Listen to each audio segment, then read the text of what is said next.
The most valuable step in your interview process is the on-site interview, the point where you actually meet a candidate for the very first time. And in this video, you're going to get tips to optimize your in-person interview to get the results you want. What's up, y'all? I'm Sean Martin, founder and CEO of Rebase. And on this channel, it is my pleasure to be all business. Whether you want to attract, hire, and retain the best talent for your growing team, or if you're seeking better performance and more purpose in your profession, make sure you click to subscribe so you don't miss a thing.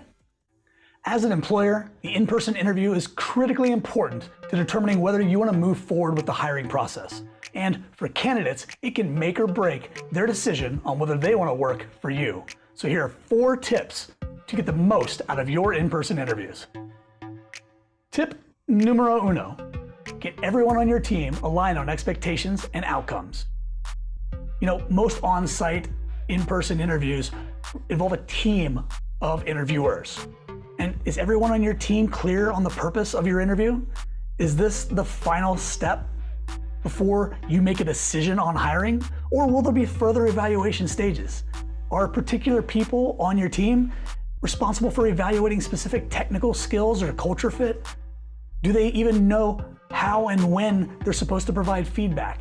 These are all questions you need to be able to answer for everybody on your interview team before going in.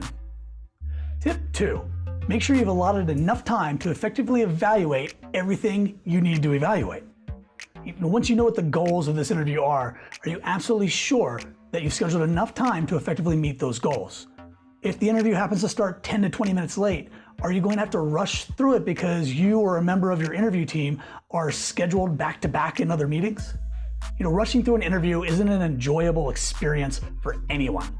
As an employer, you walk out uncertain or uncomfortable making a decision. And as a candidate, you get the sense that you're being hurried out the door, which certainly doesn't make you feel like you or your time are being valued. Tip number 3 is like a 3-part tip.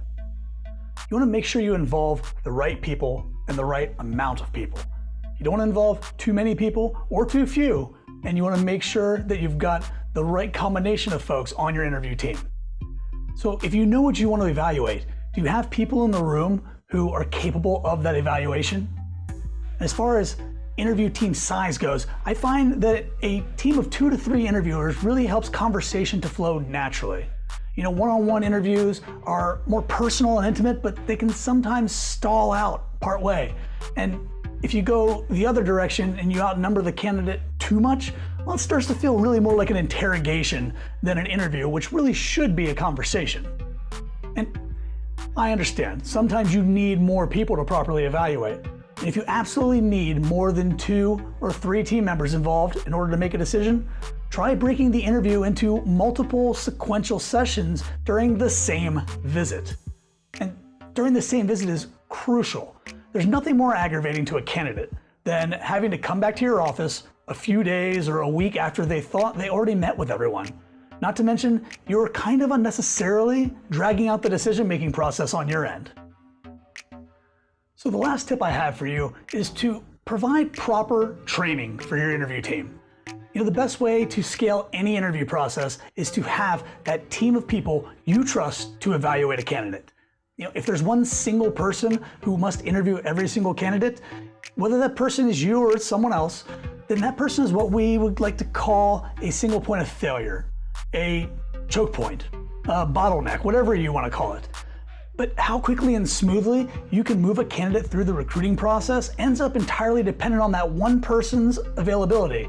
And more often than not, that one person is already extremely busy. So building up a team of people who can expertly facilitate your version of a stellar interview is critical. You can easily build and scale a team of people capable of evaluating candidates with just a little proper thought and care. And interviewer training is one of those things that we love to provide at Rebase, but go with whatever suits you best.